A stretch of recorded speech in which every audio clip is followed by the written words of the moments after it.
अस्सलामुअलैकुम। अगर आपके पास सिर्फ़ और सिर्फ़ 1 कप बेसन है तो आप पूरी फैमिली के लिए ये शानदार रेसिपी आसानी के साथ बना के तैयार कर सकते हैं। इसमें हम किसी भी सब्ज़ी का इस्तेमाल नहीं करेंगे, लेकिन फिर भी ये इतनी ज़ायकेदार और परफेक्ट बनती है कि बच्चे और बड़े सभी बहुत शौक से खाते हैं। और ये रेसिपी इतनी आसान है कि जब आप एक बार बनाएंगे तो आपका बार-बार बनाने को दिल करेगा। चलें जल्दी से ये मज़ेदार सी रेसिपी शुरू करते हैं। बिस्मिल्लाहिर्रहमानिर्रहीम। सबसे पहले हमने एक बाउल में लेना है बेसन। तो यहाँ पे मैंने बेसन लिया है 1.5 कप। आप 1 कप से भी बना सकते हैं, अपनी ज़रूरत के मुताबिक हम ये ज़्यादा कर सकते हैं। बेसन को हम छान लेंगे ताकि ये साफ़ भी हो जाए और इसमें जो गुठली वगैरह हों वो भी ख़त्म हो जाएं। इस तरह से हमने इसको छान लिया है। अब इसमें हम कुछ मसाले शामिल करते हैं। इसमें हम 1 चम्मच साबित ज़ीरा शामिल करेंगे। इसके साथ हमने इसमें आधे से ज़्यादा चम्मच लाल मिर्च का पाउडर शामिल करना है और साथ थोड़ी सी हल्दी शामिल करेंगे और इसके साथ शामिल करेंगे 1 चम्मच नमक। इसके बाद इसमें हम थोड़े से हरे मसाले शामिल करेंगे। तो सबसे पहले हमने थोड़ा सा इसमें हरा धनिया शामिल करना है और इसके बाद इसमें हम थोड़ी सी मेथी शामिल करेंगे। अगर आपको पसंद हो तो आप कर लें, नहीं तो स्किप कर सकते हैं। अब इसमें हम शामिल करेंगे 2 अदद हरी मिर्च बारीक कटी हुई। इसके अलावा इसमें हम और मसाले शामिल नहीं करेंगे। आप प्याज टमाटर वगैरह शामिल करना चाहें तो कर सकते हैं, लेकिन इतने मसालों से ही हमारी रेसिपी बहुत ही जबरदस्त बन के तैयार होगी। अब इनको हमने अच्छी तरह से मिक्स कर लेना है और इसमें थोड़ा सा पानी शामिल करना है। इस तरह से हम थोड़ा थोड़ा पानी शामिल करते जाएंगे और साथ साथ मिक्स करते जाएंगे। इसके साथ अगर आप चैनल पे नए हैं तो मेरी आपसे रिक्वेस्ट है कि चैनल को सब्सक्राइब कर दें और अगर ये रेसिपी पसंद आए तो वीडियो को लाइक और एक अच्छा सा कमेंट भी कर दें। इस तरह से इसमें हमने थोड़ा थोड़ा करके पानी शामिल करना है और साथ साथ मिक्स करते जाना है और इसकी अच्छी सी एक डो बना लेनी है। तो इसकी हमने डो बना ली है। अब हाथों को हमने ऑयल से ग्रीस कर लेना है और इसकी हमने छोटी छोटी बॉल्स बना लेनी है। और ये बॉल्स हम इनसे बड़ी नहीं बनाएंगे, बल्कि इतनी ही बनाएंगे क्योंकि इनको हमने फ्राई करना है और ये अंदर तक फ्राई होनी चाहिए। और ये कोशिश करनी है कि तमाम बॉल्स का साइज एक ही जितना हो, जिससे ये बहुत ही खूबसूरत लगते हैं। तो इनको हमने कोफ्तों से थोड़ा छोटा बनाना है। तो इस तरह से हमने तमाम बॉल्स बना ली हैं। इनको अभी हम साइड पे रखेंगे और हमने लेना है तकरीबन आधे से ज्यादा कप दही और इसमें हमने शामिल करना है 1 चम्मच नमक और पौना चम्मच इसमें लाल मिर्च का पाउडर शामिल करेंगे और थोड़ी सी हल्दी शामिल करेंगे। अब इन तमाम चीजों को अच्छी तरह से मिक्स कर लेंगे और इसका एक अच्छा सा फाइन सा पेस्ट बना लेंगे। इनको हमने अच्छी तरह से मिक्स कर लिया है और इसमें लम्स वगैरह भी खत्म हो गए हैं। आप देख सकते हैं कि इसका एक अच्छा सा पेस्ट बन गया है। अब हम बॉल्स को फ्राई करते हैं। तो फ्राई करने के लिए हमने ऑयल को ज्यादा गर्म नहीं करना, बल्कि जब ये थोड़ा सा गर्म हो जाए तो इसमें हमने एक एक करके बॉल्स शामिल कर देनी है और इनको हम मीडियम टू लो फ्लेम पे फ्राई करेंगे। हाई फ्लेम पे फ्राई नहीं करेंगे ताकि अंदर और बाहर से एक जैसे फ्राई हो जाएं।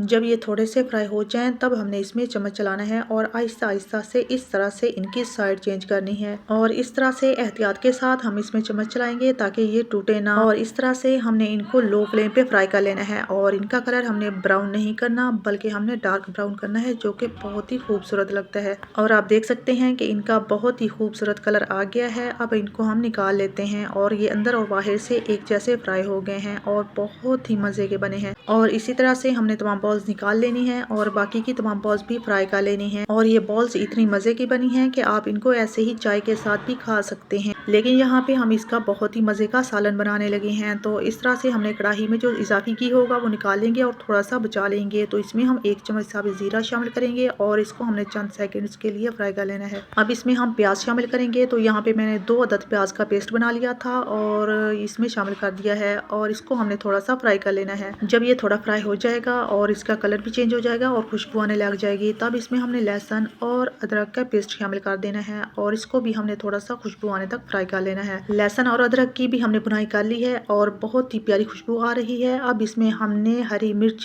कुटी हुई शामिल कर देनी है 2 से 3 अदद और इसके साथ ही इसमें शामिल कर देंगे 2 टमाटर का पेस्ट और इसको भी हमने थोड़ा सा भून लेना है। जितनी अच्छे से हम मसाले की भुनाई करेंगे हमारी ग्रेवी भी उतनी ही अच्छी बनेगी और हमारा सालन भी मजे का बनेगा। इन तमाम मसालों की हमने अच्छे से भुनाई कर ली है। अब हमने जो दही का पेस्ट बनाया था वो इसमें शामिल कर देंगे और इसकी भी हमने थोड़ी सी भुनाई कर लेनी है। और यहाँ पे आपने 1 चम्मच खुश्क धनिया का पाउडर शामिल कर लेना है, जो कि मुझसे स्किप हो गया था। तो इस तरह से हमने इनकी भी भुनाई कर लेनी है और हमारा ये बहुत ही खुशबूदार और बहुत ही मजे का मसाला बन के तैयार हो गया है। अब इसमें हमने जो बॉल्स बेसन की फ्राई करके रखी थी वो शामिल कर देनी है। इनको हमने ज्यादा नहीं पकाना क्योंकि इनको हमने पहले से फ्राई किया हुआ है और ये पकी हुई हैं और इनको हमने हमने पकाना है सिर्फ 2 से 3 मिनट। 2 से 3 मिनट पकाने से ये एक तो सॉफ्ट हो जाएंगी और मसाले का टेस्ट इसके अंदर तक चला जाएगा। देखने में ये जितना मजे का लग रहा है, खाने में ये उससे भी कई गुना ज्यादा मजे का बना है और बहुत ही प्यारी खुशबू आ रही है। आप इसको ऐसे ही खा सकते हैं, लेकिन अगर आपने इसकी थोड़ी सी ग्रेवी बनानी हो तो इसमें थोड़ा सा पानी शामिल कर लें। हमने इसमें तकरीबन 1 कप पानी शामिल किया है और इसके बाद इसको हमने ढक देना है और इसको 5 से 7 मिनट तक ऐसे ही पकने के लिए छोड़ देना है। इसके बाद इसको खोलना है तो हमारा सालन बहुत ही मजे का बनके तैयार हो गया है और ये बॉल्स पहले थोड़ी क्रिस्पी थी तो इतनी देर में ये सॉफ्ट हो गई हैं और बहुत मजे की हो गई हैं। अब इन पे हम हरा धनिया डाल देंगे और मैंने यहाँ पे थोड़ा सा इसका शोरबा रखना था तो इसलिए मैंने यहाँ तक ही इसको पकाया है। अगर आप शोरबा ना बनाना चाहें तो आप इसको मजीद पका सकते हैं और इसका पानी खुश्क कर सकते हैं। तो इस तरह से हमारा बेसन का बहुत ही मजेदार सालन बनके तैयार हो गया है और हमने बगैर किसी सब्जी के सिर्फ बेसन और मसालों के साथ इतना मजे का सालन बना के तैयार कर लिया है। अगर आपके किचन में बेसन मौजूद है तो आप ये रेसिपी आज ही बनाएं, सब घर वालों को बहुत पसंद आएंगी और आपको भी बहुत ही मजा आएगा।